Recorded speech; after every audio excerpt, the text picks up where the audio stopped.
Boa noite, eu sou Trícia Tadros e falo aqui direto da TV Diário, Record News Manaus. Hoje o meu entrevistado é professor, já foi deputado estadual, vice-prefeito e é uma das pessoas mais influentes da política amazonense. Seu nome? Félix Valois Coelho Júnior. Boa noite, professor. Como vai? Obrigada pela presença. Imagina. Me diga, como surgiu essa vontade de voltar à política? É difícil de explicar, né? Porque eu deveria estar sossegado no meu pijama. Mas deixe eu lhe dizer, Trícia, primeiro, muito obrigado pelo convite para participar do seu programa.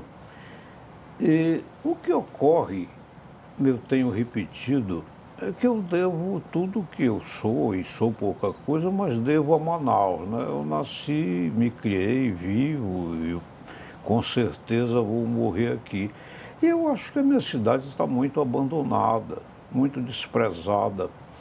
Então, eu tenho adotado como slogan, Manaus, quem ama, respeita. Eu quero ver se é possível, no tempo que me resta, fazer com que as pessoas respeitem mais a cidade. Porque eu acho que se houver esse mínimo de respeito, é possível dar amor e a face da cidade se transforma. Entendo. Professor, dentro desse período de pré-candidatura, o senhor tem trabalhado mais quais assuntos? Eu tenho tentado chamar a atenção para coisas prementes em Manaus. Ainda na semana passada, eu abordei a questão da pretensão da prefeitura de derrubar 138 árvores do Parque dos Bilhares, né? Aquilo parece coisa de pauta de programa de comédia, né? Uma secretaria de meio ambiente derrubando 150 árvores. Pois é, para construir, como eu disse no meu texto, uma ironia debochada, né? Porque para construir uma secretaria de meio ambiente você derruba árvores. Manaus, nós estamos literalmente no centro da maior floresta do mundo, mas o espaço urbano de Manaus é carente de árvores. Isso não tem explicação. Eu acho que não era assim há algum tempo e eu não estou sendo saudosista, mas é preciso ter cuidado e restaurar padrões mínimos, porque só os negacionistas não estão enxergando a questão climática, né? Professor, a gente não vai muito longe, né? Nós tínhamos uma Manaus que era... Nós nunca tivemos um parque central como outras cidades, mas nós éramos uma Manaus cercada de árvores e de balneários, né? Há muito pouco tempo, para a maioria das pessoas, existia a Ponte da Bolívia, existia Tarumã, Tarumanzinho, e mais para trás, o próprio balneário do Parque 10. Hoje, a gente não vê nada que proteja as nossas nascentes, os nossos igarapés e agora também as nossas árvores. Pois é, Trícia, olha só. Será que é uma implicância com que a natureza nos dá? Eu acho que, na verdade, é falta de respeito. Uhum. Isso que eu lhe digo, Manaus, quem ama, respeita. Porque, olha só, chegou-se ao ponto aqui em Manaus, depois que os igarapés poluíram, houve um gênio que simplesmente aterrou o igarapé. Isso é uma atitude tão criminosa que não dá para acreditar e tão superada, né, professor? Que tenha acontecido aqui. O que é despoluir o igarapé? É muito caro? É. Mas tem que encarar. Tem que ter coragem de encarar. Não se fazem empréstimos internacionais para um monte de coisa, que se faça empréstimo internacional para despoluir o igarapé. O igarapé do Mindu, por exemplo, que felizmente ainda corre mesmo poluído, foi às beiras do qual eu nasci, porque Sim. ele se transforma no Igarapé de São Raimundo, né? E morou às margens dele até pouco tempo, né? Eu morei lá, toda a minha infância e juventude foi lá. E hoje eu tomava banho no Igarapé de São Raimundo, subia até o São Jorge, tinha uma cachoeira lá. Hoje é impossível isso, a não ser que você queira morrer de infecção, né? E hoje, quando a gente fala isso para os milênios, para as pessoas que nasceram já nesse milênio, elas acham que nós estamos falando de coisas de um mundo que não existe mais. Gente, a gente está falando de pouco mais de 20, 30 anos. É verdade. Né? Manaus, assim, numa velocidade tão grande, foi acabando com o que a natureza deu de presente, que a gente não sabe com que velocidade vai acabar com tudo, né? Eu costumo dizer, Trícia, que na minha idade, eu chego a não reconhecer a Manaus da minha infância. Nem posso reconhecer. Nos anos 50, Manaus tinha 100 mil habitantes. Conta um pouco pra gente, principalmente pro telespectador de menor idade, como é que era Manaus dos anos 50, das 60, 70? Manaus era uma cidadezinha, né? 100 mil habitantes, pouquíssimos carros, ônibus de madeira e praticamente todo mundo se conhecia, pelo menos as pessoas que frequentavam conheciam. O ensino público era da melhor qualidade e isso acabou, definitivamente acabou. Eu nunca frequentei uma escola particular, minha vida inteira. Nem era comum, né? Não. As escolas particulares eram só as religiosas, né? Se você não era de família extremamente religiosa, não se pensava em escola particular. E como o ensino público era da melhor qualidade, não havia por que gastar dinheiro com escola particular. Não fazia sentido. Então, era uma Manaus, eu diria, quase que bucólica, né? E democrática, né, professor? Todos estudavam juntos, os espaços públicos eram compartilhados por todas as classes, né? É verdade. O carnaval era na Avenida Eduardo Ribeiro, havia batalha de confete e a alta sociedade se reunia no Rio Negro, no Ideal e no Olímpico, né? Eram os bailes de carnaval mais importantes da cidade. Essa cidade acabou, né? Porque Manaus, eu volto a dizer, ela não cresceu, ela inchou. Manaus teve um crescimento absolutamente desordenado, descontrolado pelo poder público, e é um poder público que a maioria das vezes, diante dessa expansão horizontal do espaço urbano, age irresponsavelmente, porque não procura saber o que as novas comunidades querem e que seja bom para todos. Não, nunca mais houve invasão, mas houve um tempo em que elas eram muito comuns em Manaus. E havia invasão, se estabelecia, o poder público ia lá, asfaltava. Pronto, estava consagrada a invasão. O senhor não acha que falta planejamento? Porque se houvesse planejamento, não haveria invasão? Eu não tenho nenhuma dúvida disso. O governar não é só fazer política, não. O governar, eu acho que é uma ciência, né? Eu acho que o Brasil é o único país que, quando você planeja e faz as coisas à frente para um crescimento que vem, as pessoas acusam de desperdício de dinheiro público. Sim, porque... Então não se pode planejar. Você tem que correr atrás do prejuízo sempre. E as pessoas, quando invadem, a primeira coisa que elas fazem é desmatar totalmente. Sim. Por que essa cultura do desmatamento total? Eu não sei. Olha só, eu vou lhe dar um exemplo bem recente.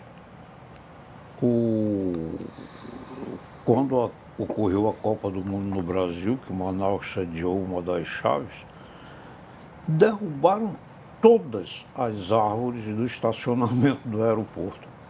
Hoje você passa para lá, não tem uma torceira de capim no estacionamento do aeroporto. Não tem nada, nem um ramo. O estacionamento do aeroporto parece um estacionamento de uma região de deserto hoje, né? Se você olhar o estacionamento do nosso aeroporto e um estacionamento de um aeroporto no Arizona, é a mesma paisagem. Sim, derrubaram todas as árvores. E eu não sei para onde jogaram nem aquelas tartaruguinhas que havia ali. Bom, as tartarugas provavelmente não deixaram descendentes, né, professor? Eu acho que não, porque tornaram um espaço completamente concretado, sem nenhuma, não tem um ramo de capim santo lá. É assim, a pessoa quando chega a Manaus, ela realmente não tem uma boa impressão da cidade. Se chega de navio, vê o centro mal cuidado, caótico, né? Lixo, pouca segurança, enfim. Se chega de avião, tem essa paisagem desértica, né, professor? E o caminho para a cidade também, digamos que não é o dos mais bonitos, né? Não, ninguém está preocupado nem com a maquiagem de Manaus, né? Você dificilmente vê flores em Manaus. Por quê? É bem certo que a nossa mata, ela é predominantemente verde, mas tem flores. Sim, é só uma questão de cultivar. Mas né? verde, até o verde se arranca. É? Né? Até o verde nativo se arranca. Né? Quem dera que a gente pudesse ver na cidade pelo menos o verde, né? Pois é, a nossa Avenida Getúlio Vargas talvez seja das únicas que preservem as mangueiras, né? Da maneira com que elas sempre foram e fizeram sombras e tudo mais. Mas, professor, a gente vai interromper um pouquinho esse primeiro bloco e nós voltamos já falando das suas intenções enquanto pré-candidato a vereador da cidade de Manaus. A gente volta já.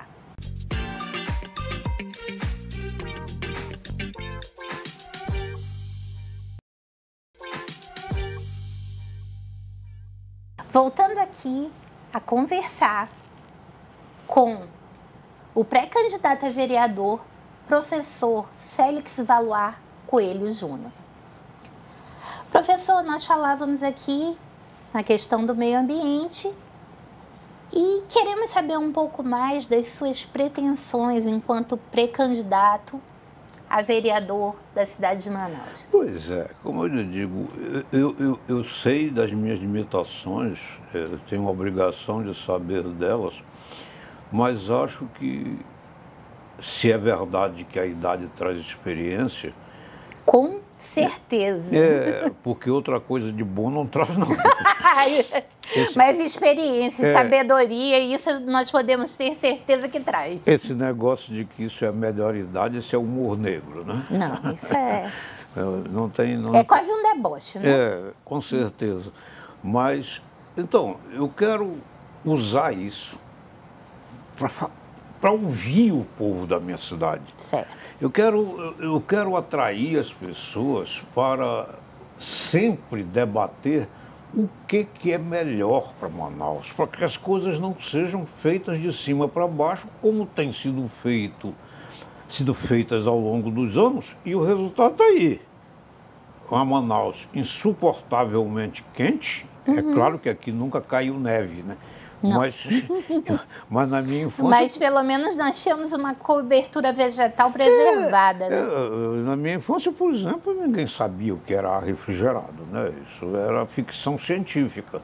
Então, hoje você não consegue dormir sem o auxílio do ar refrigerado, ou pelo menos de um ventilador. A cidade se tornou muito mais quente. E não só quente, como o desmatamento também faz com que os insetos invadam a casa da gente, de maneira que sem um ventilador você não consegue não consegue sobreviver, não. E nós vimos bem o exemplo do ano passado, né? Aquele verão cáustico que tivemos aqui, que foi uma visão do inferno de Dante, né? Exatamente. E o pior, né, professor? O nível de poluição do ar foi uma coisa terrível, isso, né? Isso aí eu tenho bem noção, porque você entrevistou outro dia a minha mulher, e ela é doutora nesse assunto, junto com a professora Elizabeth Cartacho também, que tem um estudo sobre isso. O nível de poluição da cidade está insuportável, né? Porque você não vê em Manaus o aumento de vias públicas, mas o aumento de veículos... De circulação naquela mesma via. De veículos é estarrecedor, né? Você pegar as estatísticas do Detran, a quantidade de carros que passam a circular em Manaus, novos por ano, sem que sejam retirados os velhos, né? Então, é um acúmulo, é juro sobre juro. E a cidade não vai aguentar isso, vai chegar um dia em que não vai ter onde andar. E, professor, também eu tenho observado, a gente vindo aqui para os estúdios da TV Diário, andando pela Avenida Djalma Batista, o Constantino Neri, que são as nossas principais vias, um número de ônibus soltando fumaça preta. Márcia, tá absurdo. Antigamente existia uma fiscalização com relação aos ônibus, a emissão, né, dessa poluição através dos ônibus. Enquanto vereador, o que o senhor pode fazer com relação a melhorar essa qualidade do ar, a outras pautas que sejam interessantes para nós manauaras, né? Quais são as suas ideias? Eu acho que fiscalizar, né? Eu acho que a prefeitura tem o poder de fiscalização e, eventualmente, aplicar até punições, né? Então, eu acho que um vereador tem que fiscalizar, não interessa de que partido seja o prefeito, ele é prefeito da cidade. Ele é prefeito da cidade, ele não é prefeito do partido. Então, ele vai ter que verificar isso e o vereador tem que cobrar. Olha, o seu departamento de fiscalização não está funcionando e o senhor tem que pôr para funcionar. O que é? Os ônibus. Você falou do aspecto de poluição dos ônibus. E as pessoas que andam de ônibus, que quando eles chegam em Manaus sempre tem uma carreata de 500 ônibus. Daqui a um mês eles não têm mais ar refrigerado, não tem mais nada. As pessoas viajam ali numa verdadeira câmara de calor, né? Um calor insuportável. A cidade é quente, né? Você imagina 50, 60 pessoas dentro de um veículo daquele. Então, eu acho que o que está faltando hoje, a meu ver, no Poder Legislativo, é exercer essa obrigação de fiscalizar. Claro, nós não podemos, um vereador não pode editar ordem, não pode executar nada, mas pode denunciar. Se ele fiscalizar, ele denuncia. Mas, professor, vamos lá. Se o vereador, ele cria as leis municipais e o executivo cumpre, então o papel do vereador é tão importante ou até mais importante do que a do executivo. Veja bem, a competência legislativa de uma Câmara Municipal, ela é muito restrita. Mas essas questões da cidade... Sim. Você não pode... A Constituição reservou para a União a maioria da competência legislativa, né? Mas claro que há. Essa questão de que você fala é tipicamente municipal, né? Isso não interessa a mais ninguém. Então a Câmara tem que deliberar sobre isso, se não é através de legislação, pelo um instrumento, as audiências públicas. Chama o povo para dentro da Câmara para discutir. Será que as pessoas estão gostando da maneira como são transportadas pelos ônibus de Manaus? Eu acho que não. há solução. Já inventaram aqui para Manaus um monte de coisa, monotrilho, já falaram até de metrô, que é uma coisa impossível hoje. Não tem município que tenha dinheiro para... Mas metrô, ele tem que ser uma parceria com o governo federal, né? E internacional, né? Não tem... Mas assim, professor, existem coisas que são mais rápidas de se resolver, Sim, até pelo próprio município. Por exemplo, a questão do centro da cidade. O nosso centro da cidade, Manaus, é uma cidade com vocação puramente turística, mas que não acolhe bem o seu turista. Não. O centro da cidade, que em todas as cidades do mundo, né, o seu centro é o que mostra o que é a cidade, o cartão de visitas da cidade. O nosso centro está muito descuidado. Muito. Eu vou lhe dizer uma coisa, do centro da cidade, felizmente conseguiu se salvar o Largo de São Sebastião. O Largo de São Sebastião. E porque houve uma intervenção direta do governo Sim. Em proibir aquela zona que era aquilo ali. Isso aí, você me desculpe eu ter que mencionar, mas nós temos que reconhecer que devemos ao doutor Robério Braga. Sim, né? sem dúvida. Quando ele foi secretário de Cultura, foi ele que conseguiu. E a única parte E do... o senhor sabe que o projeto, desculpa interrompê-lo, já era da prefeitura do Arthur, da qual o senhor era vice-prefeito. O projeto era do tio Mário, de transformar em largo.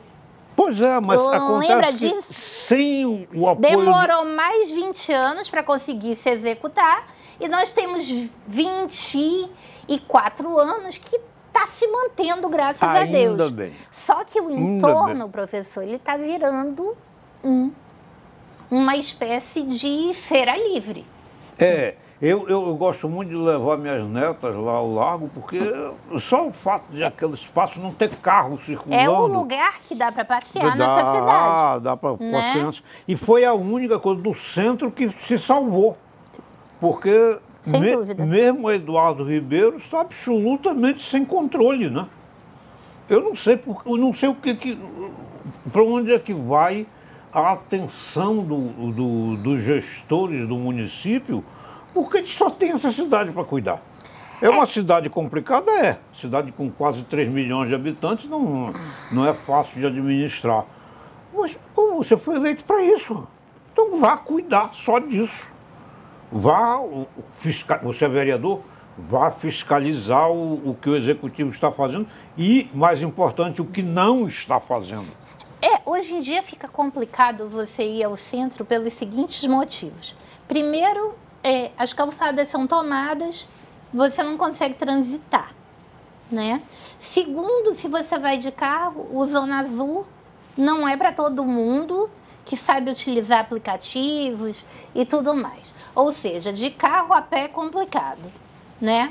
Você não sabe se você pode levar uma bolsa, um telefone celular, um notebook, se você vai chegar em casa. Desculpa. A segurança é zero. Você não sabe se você vai poder utilizar um toalete, porque, pasmem, nem nas maiores magazines da Eduardo Ribeiro hoje você consegue utilizar um toalete. Então, qual é a estrutura que esse centro da cidade tem para que um turista não tenha um banco, um toalete, sabe? A Avenida Eduardo Ribeiro devia ter pelo menos bancos para as pessoas sentarem. Bancos, árvores, toaletes públicos. Eu não estou querendo, claro, nem tem como transformar isso no Champs-Élysées, não. Mas o mínimo de conforto, né? O mínimo de conforto para as pessoas, porque não são só jovens que andam lá, velhos como eu também andam, né? E precisam de sustentar. Muito mais a nossa geração e mais velhos andam do que os mais jovens, né? Porque os mais jovens acabam preferindo os bairros, né? Os mais jovens acabam não tendo esse apego emocional que a gente tem com o centro. E nós já temos bairros com comércio extremamente desenvolvido e os mais jovens acabam preferindo... Não saindo dos seus bairros, né? Então, a população mais velha, que é uma população que paga tributo, que gosta da cidade, que tem apego emocional com o centro da cidade, não vê um acolhimento. Não é uma coisa, eu diria, extremamente prazerosa você andar no centro de Manaus, não é? Você tem sempre a apreensão, o medo, isso não se afasta. Professor, a gente vai ter que encerrar essa entrevista. Agradeço demais a sua presença e espero contar com a sua presença em breve e esperamos que, não na próxima, mas nas próximas vezes que o senhor vem aqui, nós possamos dizer que o nosso centro, a nossa cidade está melhorando, progredindo e que a gente está caminhando para frente. Torço muito por isso e lhe agradeço mais uma vez pela gentileza do convite. E já está convidado para vir de novo. Muito obrigada. Obrigado. E a gente encerra esse programa.